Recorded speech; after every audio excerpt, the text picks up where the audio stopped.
Okay, so the floor is now open for questions. I think we'll take several and then we'll give... And then we'll give Chaim and Iris a chance to respond. My colleague to my left has claimed the floor. To begin with, Ginio, please. No, I have asked it. First of all, I'm really glad about these two stunningly nice papers. And I would like to thank you for the wonderful time I had reading them and listening to you when you were presenting it. Professor Gerber, Sifok of the Islamic Law and Culture, which is my favorite book, Ramli and Ibn Abidin, is my stuff. I couldn't agree more with you on your comments against all this corruption.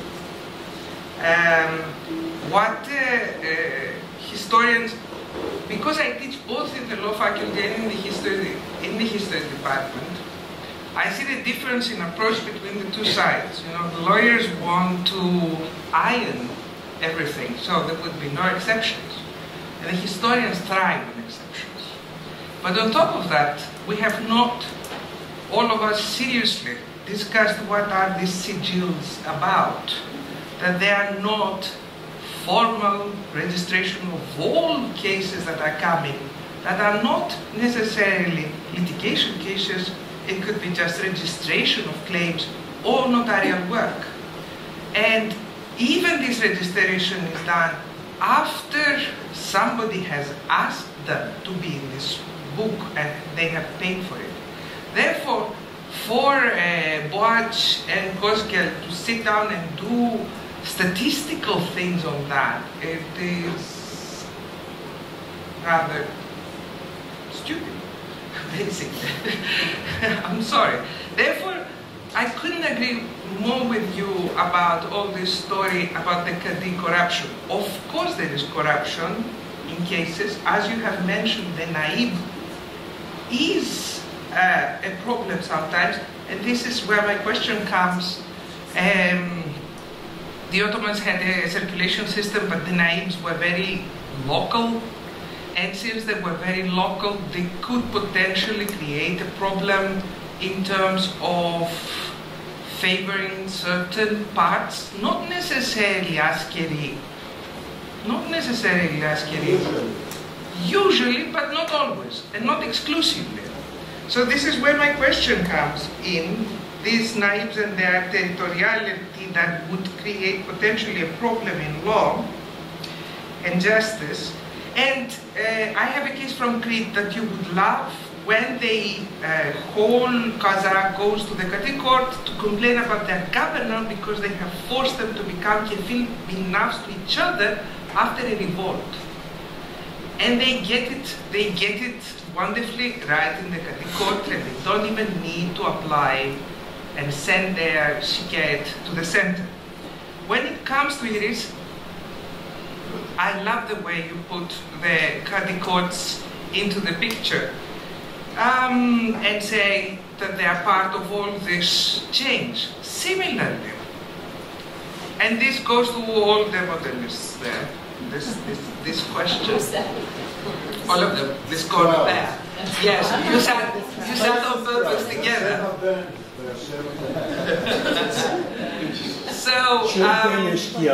So what makes it a code is a question we started before, and I want to ask the following. The 14th century Exavipoulos of Armenopoulos comes out.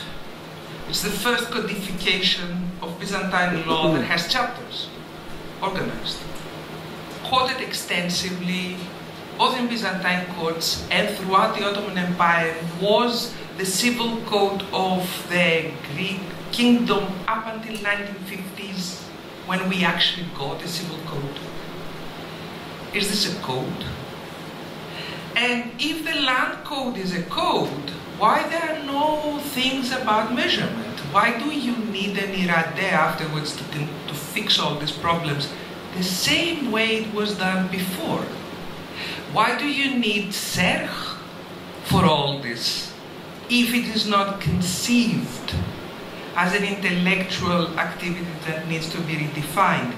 What I want to say is that, not that you're wrong, But we're talking about a society that works on legal memory and the way they perceive things. And perhaps they were not as modern as you might have thought. And you, actually, each one of you acknowledge the bondage with the past in that sense. You see what I mean? As a legal culture that is influenced by certain things that are new, some of them conceive them as completely new, some of them conceive them as a new kanun, and this is why in the 17th and 18th century, when the kanun is part of the Sharia, the word vanishes, but then we need it again in the 19th century, and we have the reappearance of a term, the kabanim. This tells us something, again, about how they conceive that.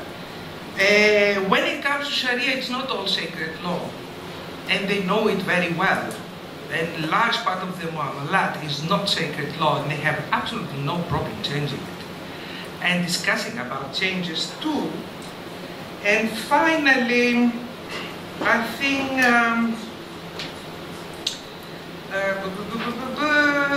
territorialism. This is a very nice Hanafi concept, which is pre-modern. And this is what actually makes the Hanafis different from the other mazhabs, in the sense that for them territoriality is the thing that defines not only the law but the individuals. And we can see that in the difference of approaches between Ummah, how they understand Ummah, the Hanafis and the Shafis, for example. Or if I am to give another example about the cases of Murted, the cases of apostate, in which case you see that territorialism plays a very important role in Hanafi law, as these people are not immediately excluded from the body of the Ummet until and unless the ruler has decided that they should die. So what I want to say is that law and territorialism is not necessarily a modern concept, but it is something that comes from long before, which perhaps, as you say, might have been transforming in the 19th century, and I would accept that too. But both of us, I think, we agree that you should sort of you should be aware of what norms of that sort being described and discussed before. And this was the argument we had in the morning, basically, I think. Thank you. I can't see. Do I see any other hands, or should we give you a chance to respond to that lot, and then we'll do another round? Chaim, would you like to start? Yeah, okay. Okay, thank you. 2 minutes. Go very fast. Most of the questions are really there. I said, Matthew, you spoke very fast, and most of your questions I didn't get. I got 2 though. One of them is what can we learn from this register about the structure of Ottoman society, multi-layers, ethnic groups in it. Yes, that's correct. I mean, I talked about one topic in particular, and only in fact, but the register is full of documents about women, about Zimmis, Christian, Jews, and all in all, I can say that they get excellent treatment by the state, by the Sultan, by the Divan. Actually, the Divan is the body that constructs the orders that are given as response to the petitions. So yes, it is a rich source for the structure of Ottoman society in general. No question about it. But of course, I didn't have the time to talk about it. I should have written a book on this register in the 80s, but it's too late for that. I guess. Eugenia. Wait a minute. You asked about the meaning of Qadi. Did you say Qadi, the judge? It's a question you picked up in Banlieue. I thought that the question about what is a Qadi is self-evident. I mean, undisputable, at least. A Qadi, in contradistinction to Naib, that we spoke about, I'll come back to it. A Qadi was a standardized office holder who was a graduate of a madrasa. I know what Qadi is. I'm not asking you conceptually. I mean, how its application, I mean... I think that, grosso modo, well, of course, it's another topic that was not researched. I'm guessing, actually. I admit, that's a guess. But I think that this guess is well connected to what I said about the origin of the education of the Qadi. His authority, actually. The authority of the Qadi doesn't have nothing to do with the Sultan, as we know. He's a graduate of a madrasa. If he gets the recommendation of eyhülislam or whatever the process was, he gets a berat and he becomes a mudarris. Or Qadi, part of it starts as mudarris, of course. So the definition is standardized. You can be a Qadi in Basra and the next year a Qadi in Belgrade. It's the same thing. It takes a year to move from one place to the other. This is probably one of the reasons, although not the main one, I guess, but one of the reasons why they swept office holders so fast, to make it standardized, unified, standardized, all encircling in terms of the state, of the empire. I don't see that you have facts to disprove this in any way. So this is, I think, the common knowledge that we have about the role of the Qadi and the structure of the role of the Qadi. I mean, of course, every now and then you could have a Qadi that gave a personal interpretation to his job, usually not very positive interpretation. But if he was fair, he was supposed to be fair according to the ideology of the state. So it was very similar to another Qadi. Bursa, I've seen hundreds of Qadis in the Sijil. I couldn't tell you which is which by not finding the names. They're all copy of one another, as far as I could see. In many other studies, again, Jennings, Qadis, what's his name? Whatever. Other studies that we have of cities, it's more or less the same. Nobody says, well, the law was so-and-so under Qadi this and this. I mean, usually it's a century that goes on and the law is more or less the same. 5 centuries even. This is the best answer that I can give you on this.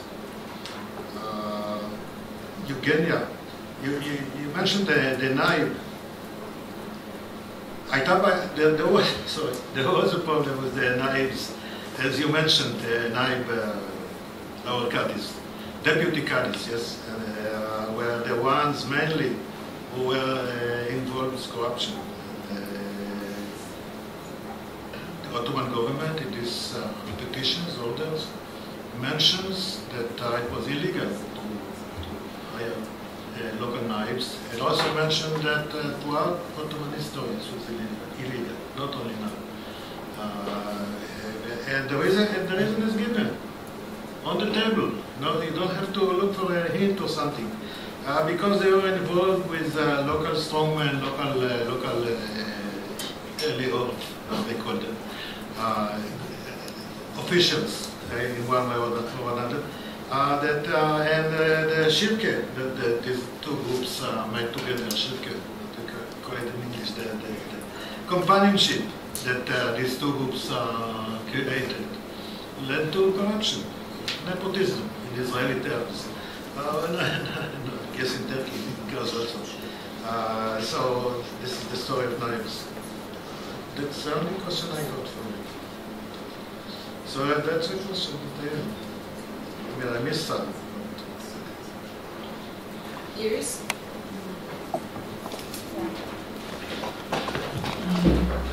So thank you, Amit and Eugenia.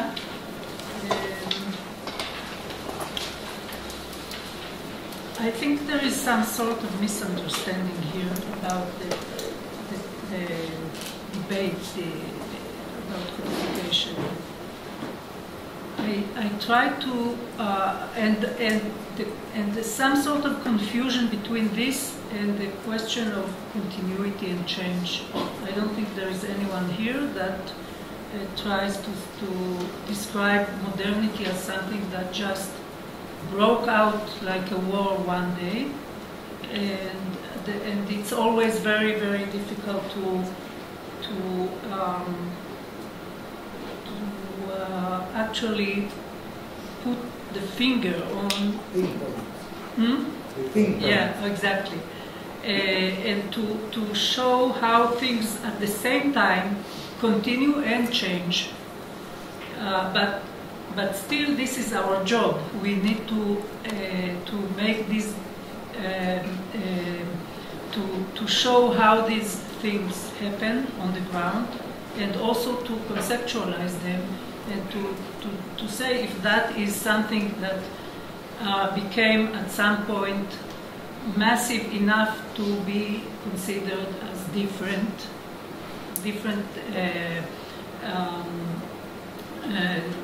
period, different concept, whatever.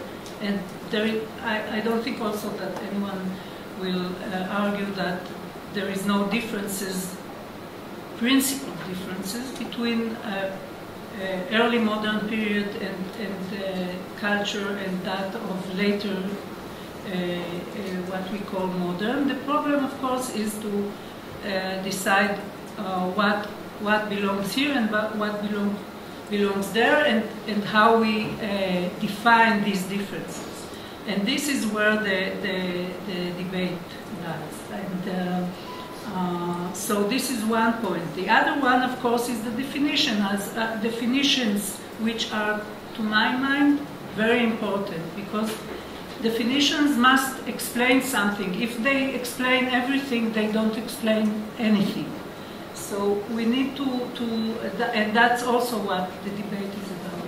Now, the point with codes, and especially with the act of codification, which is the main issue here, is that this is a practice, this is a modern practice, and it's not a mere coincidence that you don't see anyone using the term as a category of practice. People who lived back there did not describe what they were doing with the law as codification.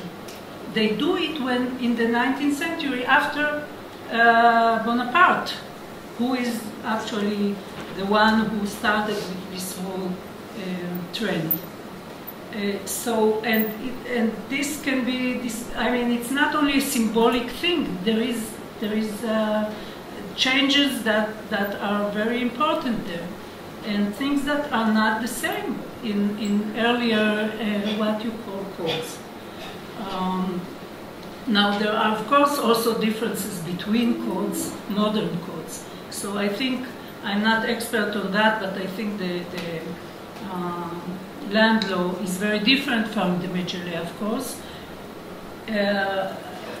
in the way it was implemented in courts, and the way it was used. And by the way, the Mejele was used at least as a procedural code for the Nizamiya courts at first, until 1879, and also in the Sharia courts, and it was codified for that purpose. So it's not, it's an important issue there. So the point of the use of the laws, how they are used by judges, by the courts, if they are mentioned, the reference to specific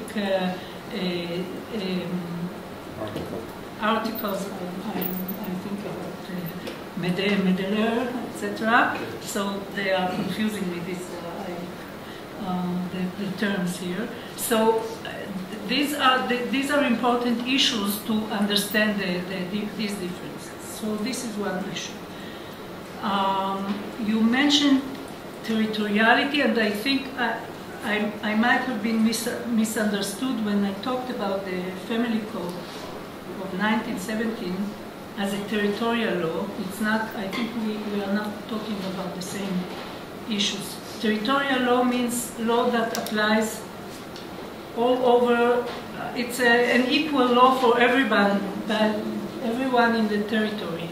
Basically, it relates to modern states, as opposed to personal law, which is basically what we,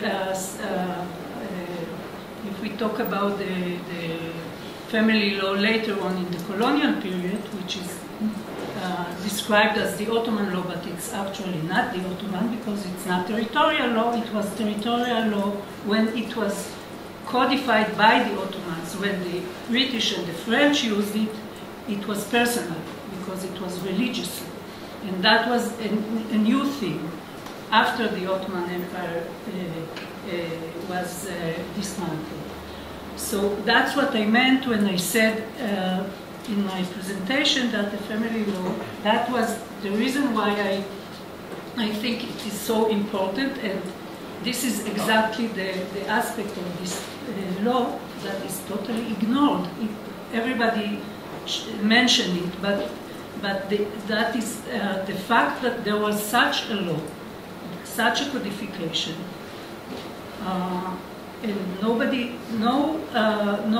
really deals with the fact that it was codified in this direction just because the empire ceased to exist. But the importance of it is, I can't exaggerate how important it is, and that is the meaning of territoriality. I don't think you will find something like that. On the contrary, what you will find in the early modern Ottoman period is exactly what I said earlier. There is no equality under law. It's not a principle that is important. The justice is not equal, and it's not. I'm not saying that this as something that is bad or good about it. It was not one of the important issues about it. People should have received their justice, but there was no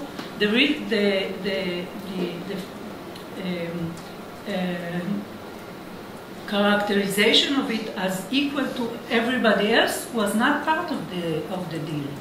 So in that sense, there was no territorial law because there is no meaning to use it. It's a terminology that relates to modern law. But that's the term that is used. What can we do? It's a legal term. Territoriality as opposed to personal.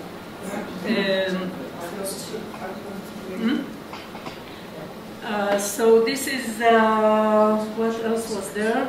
I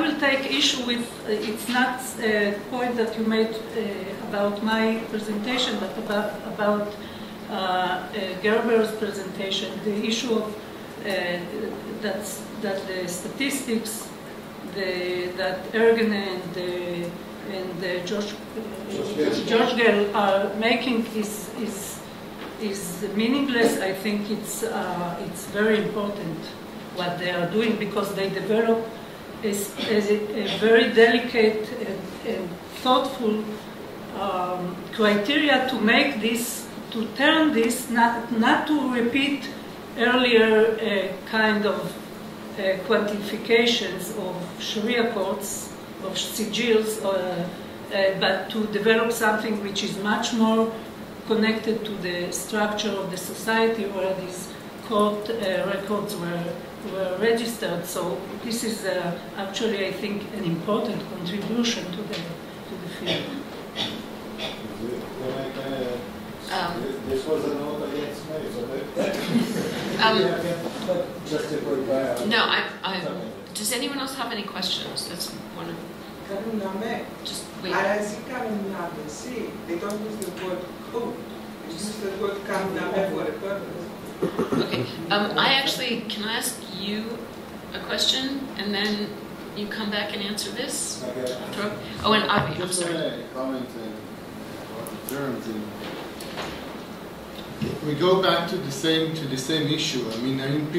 Actually, you too, and everybody who sits here is a law in action scholars, which means that we go by what we find empirically, and we do not attribute to texts some intrinsic value. These normative texts are interesting for our purpose in the way they are understood and applied and interpreted and reinterpreted in the courts, in and outside the courts, of course. So if I think about the code, it's not the terminology. It makes some sense, but I think it's really a marginal point of, because it was 19th century. They played around with words and concepts, and it was changing, and they had this reservoir of words which they choose, and and it's changed all the time. But look at, for instance, just the idea of judicial review, right? Correct me if I'm wrong. This is something that simply did not exist before, as a system, before the 19th century. The idea that you get a ruling, and you have a second instance, where you can challenge the ruling, and you challenge it on the basis of what? On the basis of single articles, right? So you challenge it on the basis of legality, and legality is examined through its through the code, through the prism of the code, nothing else. So this is just one example. We changes everything, and if you have that, you have judicial review, system of judicial review. So of course it changes the entire idea of codification, and the use of code is completely different than the use of the kanun names. Also, the idea that you have a code that is applied the same way throughout the empire. Okay, except Yemens, because the Yemens, they are Vahishla, so you can excuse them from using the codes, all right? But in most places, it was just the same code, which was not the case with the Kanun Names. It changes everything in terms of the judge's work, I think. Judicial review and demands is the expert on procedural law changes. I'm not going to say what. I'm going to throw in another question, just to emphasize, I think, just to pick up on what Avi said, I think the point of the Kanun Names was that it wasn't uniform. I think that was the point of it. That was why they wrote separate Kanun Names everywhere they went, because they were investigating what people told them Urf was, and then writing it down. And this goes back to my question about you write down the Urf so that you can then come back to people with it and say, this is what the custom is, and you told us, so now you have to follow this. And I think there's a really interesting dynamic there that perhaps hasn't really been investigated. And that actually is kind of the theme of what I wanted to ask Chaim. So first of all, in terms of all of these peasants, you obviously got my attention when you started to talk about that. And I wanted to ask you whether in this group of shikayet that were submitted by peasants, you can then find any kinds of characterizations of those peasants. Peasants aren't just a block. So, for instance, when I was reading in Sedilth and looking at at various peasant complaints, one of the things that struck me was that there were an awful lot of peasants who showed up and say, we belong to the village of this, which is part of the vakuf of. And there, I began to sense that there might be a sense of priority or entitlement, because people presented that as an identifier, or at least it's written down as an identifier. Okay, so and I think there's really a difference between that somebody deciding to write that down as an identifier and people having claimed it. I make no assumption that the people who showed up claimed that as an identifier, but somebody wrote it down as their marker. But I do wonder whether in your group of all these peasants who come, if you try to characterize who they are from the greater set of all possible peasants, whether there aren't some things that suggest that they did have a privileged status among peasants in terms of feeling that they had the right to complain, or that their complaints would be better heard. So that was one question that I had for you. And then I want to go back and kind of be a little bit of a thorn in your side, in all of our sides actually, about this question about qadis. Because until it was asked, I mean, and I think Umid asked it in a way that sort of said, what do you mean? We all know what a qadi is. But I actually think that maybe that's an interesting question because we've never actually asked that question. So your assumption that you just go from post to post, I think that I remember that there's actually comes a point when the judicial and madaris lines get kind of clogged. So people have a position for a year and then they rotate out for a couple of years because there aren't enough jobs for everybody. And then they have to invent subdivisions of jobs. And then they invent kind of sinecures that give you a little bit of a top up to your salary, which you have as a minimal salary. But since you don't have a position, you don't have the other part of your salary. So I wonder whether maybe the whole question of who are the qadis and all qadis aren't created equal doesn't deserve a little bit more of an investigation. And I think that the person who's given us a little bit of an insight into how we might think about that is Leslie Pierce in her book Morality Tales, where she actually really addresses the question of who was this judge.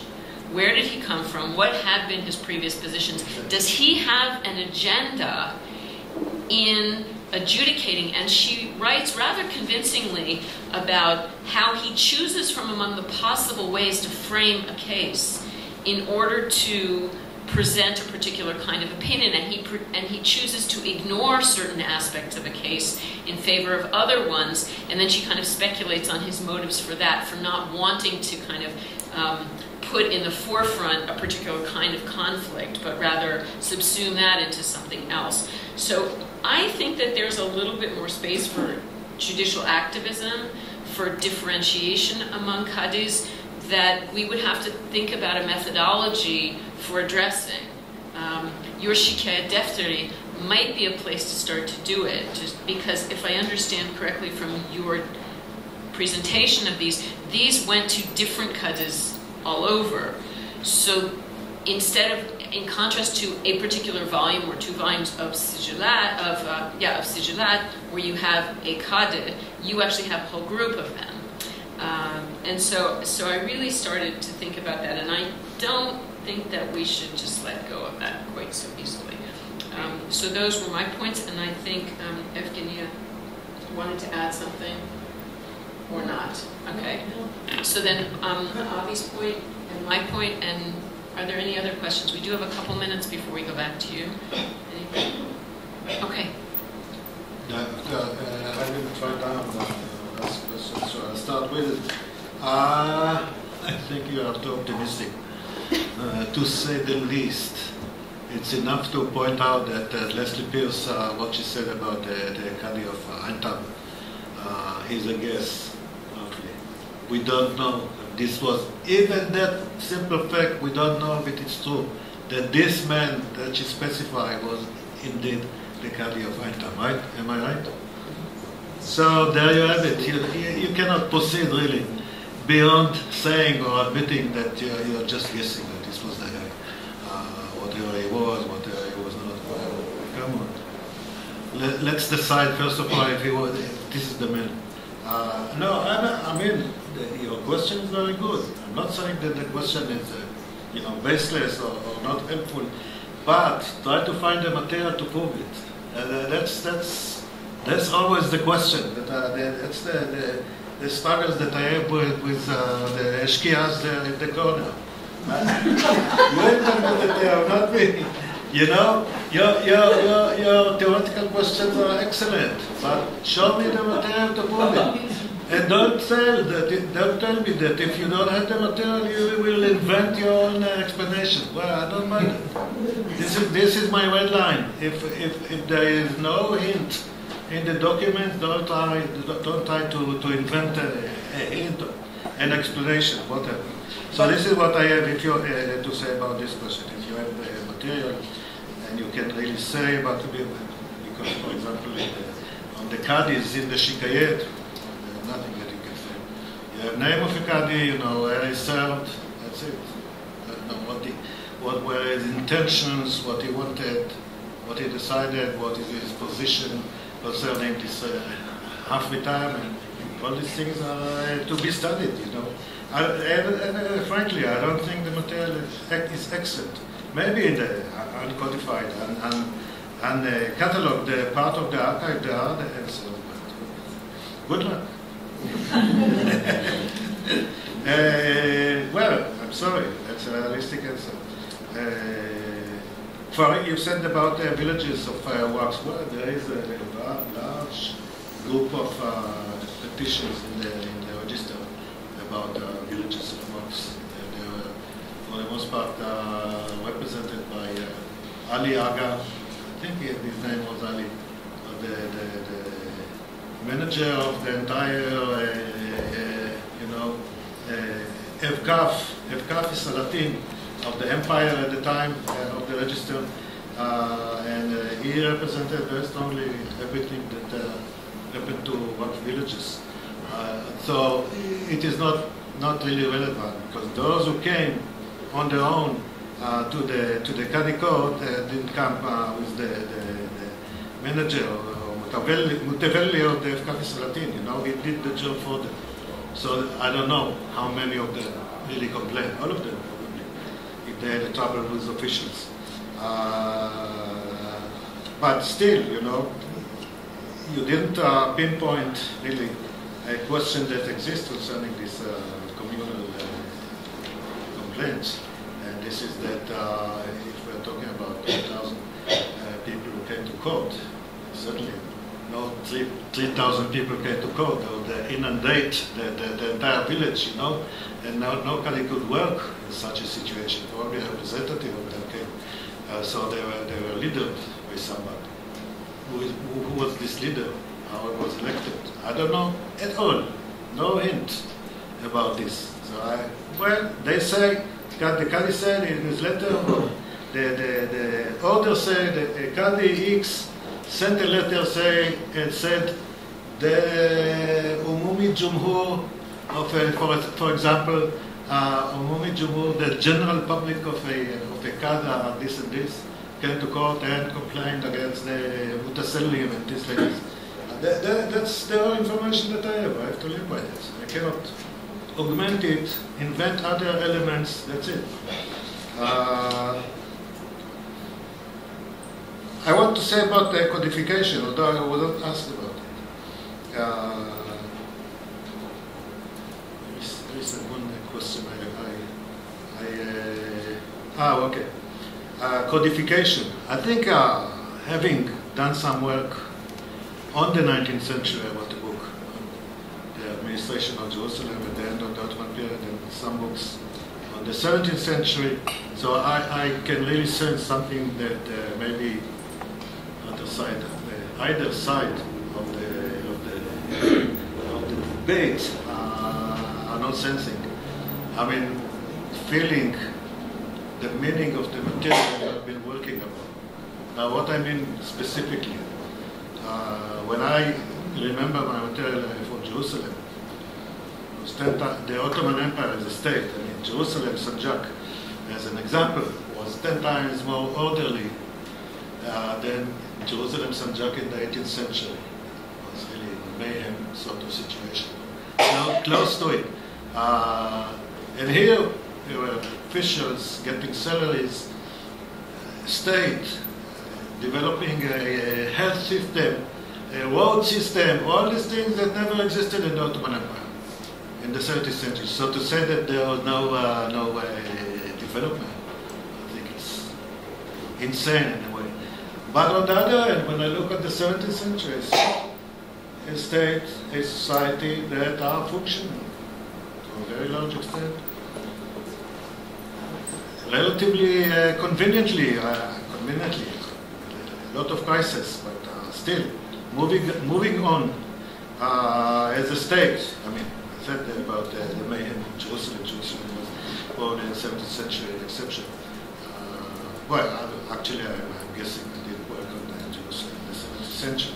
But when I think of Bursa in the 17th century, it was in excellent condition. Again, I'm sure in the 19th century it was much better.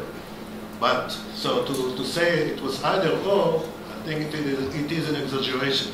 And this is also the question of codification. What Henri Paz said about murder. I'll not go into it now. I just say that I don't want to talk about the Canon Nameh. Canon Nameh is a problem in itself. But the fiqh, which is the nearest to a code in the 16th century, in the 17th century, wasn't a code, but it was a primitive code. I don't know, I'm talking to whom, I don't know, maybe to them. It was more or less constant. If you killed somebody, there were exact rule what to do about you. And this rule were put into effect. It wasn't theoretical. Although it was only in fiqh book. In the 19th century, of course, the codification existed. Court functioned properly, more or less. The situation seemed much more like a modern state. So I would suggest the simple idea that in the 17th century we have a primitive code. In the 19th century we have modern codes. This is my opinion about this. Now, to Eyal's question, that tries to give credit to Cheshgel Ergene and Cheshgel and Ergene. Look, I don't have anything against statistics. I've done statistics. Others have done Jennings, excellent statistics. I think mine are good too. But I'm not the discussion. This statistic is very good, in my opinion. Why? Because it is simple to say. It is stupid, I think. I want to say. To say that if you had a kill, you had a chance, better chance in the eyes of the Qadis. The Qadis were not idiots. You could have a kill in the street and say, look, take 5 kurush, be my vakil at the court. Was this enough to win the case? I don't think so. It's ridiculous.